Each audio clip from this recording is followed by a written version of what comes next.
beleza? Que hoje vai estar falando em especial sobre a profissão de game design. O que é um game design? Game design nada mais nada menos é do que o criador de mecânicas do jogo. Ele cria não somente o conceito, a ideia funcional da relação entre player e elementos, como itens, acessórios, etc e tal. Não importa se é um jogo tipo Pong, 2 paredão, ping pong, né? E com pontuação, ou se é algo complexo como os games atuais AAA. Não importa. O game design ele cria a mecânica, o conceito, os fundamentos, a base, a relação entre elementos, ação e reação, não importando o grau de complexibilidade. Um ótimo exemplo, né? Aí, por exemplo, para que você entenda, por exemplo, o jogo de xadrez, né? Aí você fala, mas o jogo de xadrez tem várias peças, vários elementos que se relacionam e tem propriedades, né? Por exemplo, a peça do peão se move diferente da peça do cavalo, do bispo, da rainha, etc e tal. E o jogo tem lá o seu objetivo, que é nada mais nada menos do que conquistar território e derrubar o rei. Ponto. Esse tá aí a mecânica do xadrez, que foi incorporado, obviamente, né, transcendida aí para o mundo digital. Hoje você tem inúmeros jogos aí de xadrez, inclusive para se jogar multiplayer, né? Então, estou dando um exemplo prático e simples. O próprio jogo de Tetris, né, o russo que o criou, ele fez com base já num jogo físico que existia. Obviamente não tinha a dinâmica do jogo digital, mas ele incorporou, ele foi e transcendeu. Então, assim, o game design ele faz coisas do mundo digital baseadas no mundo real. Eu vou dar um exemplo prático. O Miyamoto, grande Miyamoto, né, criador aí do Mario Bros. O primeiro jogo dele, na realidade, para quem não sabe, né, foi o Donkey Kong, que daí depois o Mario Bros na realidade é um spin-off, né, ou seja, um derivado do Donkey Kong, né, aí para a geração Atari. Quem conhece, quem não conhece, dá uma pesquisadinha aí na internet, vocês estão com um vídeo aí. O Donkey Kong ele foi inspirado no filme daquele grande macaco sobre o Empire State, né? King Kong, exatamente, né? O próprio Miyamoto já declarou isso, né? Ele era fã, né, dos filmes aí dos anos 60, né, em hollywoodiano, e King Kong foi a inspiração do qual ele aí conseguiu criar, a partir de artes conceituais, toda a mecânica e funcionalidade do Mario Bros, né, que é o protagonista na realidade, mas a nomenclatura do jogo levou aí o nome de Donkey Kong, né? Fato é que vocês podem observar que a mecânica basicamente é a mesma. O Mario ele tenta, né, obviamente dentro, né, da temáticazinha, né, em que o Mario tem que subir escadinhas, pular aí barris que vão caindo ao longo, né, do caminho e tentar chegar, né, poxa vida, no topo aí do prédio para salvar a garota do gorilão. Bem, tá aí um elemento de mecânica. Observe que é o seguinte, o game design não necessariamente ele é um cara que tem que ser técnico, ou seja, entender de engines de games, programação, etc e tal. Ele tem que ser um cara criativo e lógico. Por incrível que pareça, no começo, né, desde da época do Odyssey, que é antes, antecessor, né, ao Atari, ou mesmo Atari e tudo, etc. O game designer, na prática, no começo ele era o programador. Então, pode-se dizer que ele era o início, meio e fim, né, de todo o processo. Por quê? No começo, pode-se dizer que todo nicho de mercado era baseado em desenvolvedores independentes. Para você que talvez ache que desenvolvedor independente é uma coisa nova, não é. Na verdade, é como tudo começou, né? Então, assim, não existiam esses grandes estúdios com centenas de milhares de pessoas, muito menos regado aí a milhões de dólares para desenvolver grandes games AAA como você conhece hoje. No começo os jogos eram simples, até porque o hardware não possibilitava nada muito complexo, porém eles eram incrivelmente criativos e divertidos, né? Tem gente que até hoje adora jogar jogos retrôs, existe até um mercado paralelo, né? Aqui no Brasil não é diferente, até mesmo aqui, principalmente em São Paulo, onde no centro da cidade tem várias lojas que só vendem jogos e consoles retrôs. E vendem bem, tá? E vendem muito bem. O fato é o seguinte, aí vem a pergunta, poxa, legal, Edward, mas aí gostaria que você explicasse um pouquinho como é que as coisas aconteciam no começo. Os programadores eram os grandes protagonistas como game designers, né? Eles que faziam realmente esse papel de estar criando a mecânica, programando e colocando tudo funcional. Os estúdios, como eu já disse, não existiam, tudo era feito aí em pequenos estúdios que nasceram todos em garagem mesmo, tá? Nasceram todos a partir da casa mesmo de alguém, tá? Na garagem. Então, às vezes sozinho ou com 2, 3 amigos, o pessoal desenvolvia em casa os jogos que aí estariam alimentando esse nicho de mercado, né? O que acontecia era o seguinte, A mecânica é baseada em coisas do mundo real, né? Seja um jogo padrão como ping-pong, baseado no ping-pong, obviamente, ou de basquete, né? Apesar de ser tudo pixelizado, bem quadriculado, uma paleta de coisas muito simplista, era encantador ter o controle sobre algo, né? Então, o entretenimento, a interação é o maior fator com relação aos games. A objetividade clara e simples possibilitava, principalmente numa era em que os recursos eram limitados, poxa vida, um estado de alegria, de êxtase muito grande, principalmente para os players, né, para os jogadores. O fato é que tudo era baseado em algo do mundo real, ou que existisse, ou baseado em alguma particularidade do desenvolvedor, do game design da época, que era o programador também, né. Então o que acontece? O game designer, ele cria tudo baseado ou numa experiência pessoal, ou real, né? Uma experiência assim, do mundo real, do coletivo. Por exemplo, vai fazer um jogo aí baseado, por exemplo, que existe, né? Em que o personagem, por exemplo, ele tem que pular de trem em trem. Ele é o surfista de trem, vamos dar um exemplo aí. Estou dando um exemplo prático, quer dizer, algo do mundo real transcendendo para o mundo virtual. Então, é uma mecânica simples, mas existe. Inclusive é um dos jogos que mais faz sucesso aí para mobile. Ou então, por exemplo, sei lá, algo baseado numa experiência real. Por exemplo, um dos criadores aí do Phantasy Star, ele fez aquele lance do personagem, é um RPG muito conhecido, né? De o personagem transcender entre cavernas, baseado na infância dele, que ele explorava muito cavernas no Japão. Estou dando outro exemplo, tá? O próprio, vamos pegar assim, o próprio esquema aí de canos do Mario Bros, né? Baseado aí no sistema de hidráulica, né? De encanamento, ok? Entre outros, poxa vida, mecânicas que eu poderia estar citando aí, por exemplo, citar uma mecânica bem simples, o Candy Crush. Candy Crush é uma versão evoluída do Tetris, né? Com mais regras, com muito mais regras, os elementos têm mais propriedades, a dinâmica é maior, etc e tal, mas é uma versão evoluída do Tetris, pode-se dizer, entendeu? Então, ou a sua ideia pode ser baseada em algo, numa experiência pessoal, ou uma experiência do mundo real, né? Quando eu falo de experiência no mundo real, uma experiência que não necessariamente é sua, experiência que é dos outros. Por exemplo, sei lá, você pode fazer um jogo aí, pegar aqui a temática brasileira. Nós lançamos há pouco tempo um game que se chama o Fly Unreal, que é um game de asa delta, onde você sobrevoa regiões do Rio de Janeiro. É o primeiro jogo do gênero a nível, não só Brasil, a nível mundo, né? Então ninguém tinha pensado em fazer um jogo com essa mecânica, nós o fizemos, tá aí. Então tá aí algo que não é uma experiência minha, eu não sei andar de asa delta, mas poxa vida, achei a mecânica legal, sei que todo mundo, muitas pessoas aí praticam esse esporte no Rio de Janeiro, e falei porque não unir o útil ao agradável. Então tá aí um exemplo prático, tá, de mecânica criada. Ou, por exemplo, digamos que um jogo que eu nunca vi, mas eu já citei que eu acho que seria muito engraçado, seria, por exemplo, você pulando de um bondinho para o outro, sabe, no Pão de Açúcar, aquele do Rio de Janeiro, enquanto de repente você tem que se desviar de balas que são tiradas lá embaixo.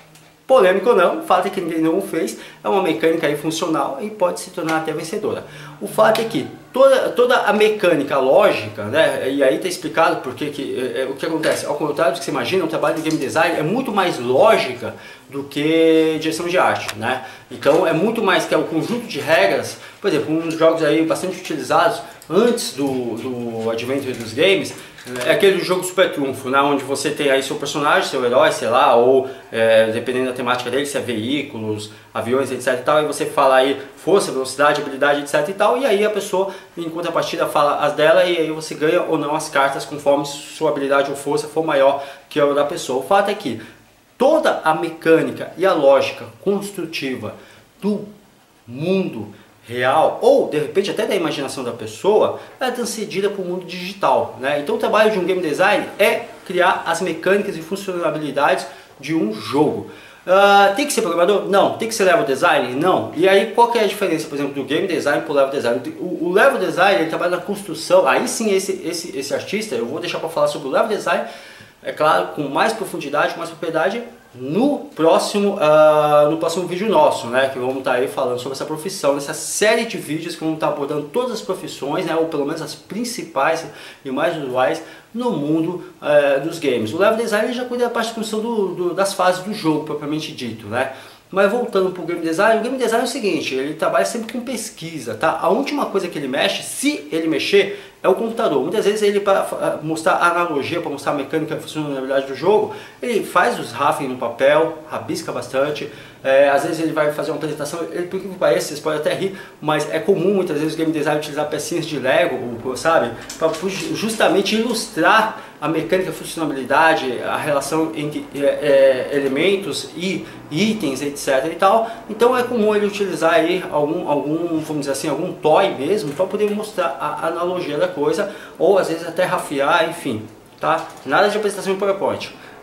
Então o game design, ele na prática ele pesquisa algo do mundo real ou fictício e o transcende aí de uma forma lúdica, né? Numa analogia simples, né? Seja uma apresentação com brinquedos, no papel ou até mesmo uma animação simples no vídeo, para que aí essa ideia seja vendida, compreendida pela equipe e aí sim o trabalho de produção entra seguidamente. Óbvio, a gente está falando agora de Brasil, vamos falar aí de Brasil. Esse trabalho acaba aí sendo absorvido muitas vezes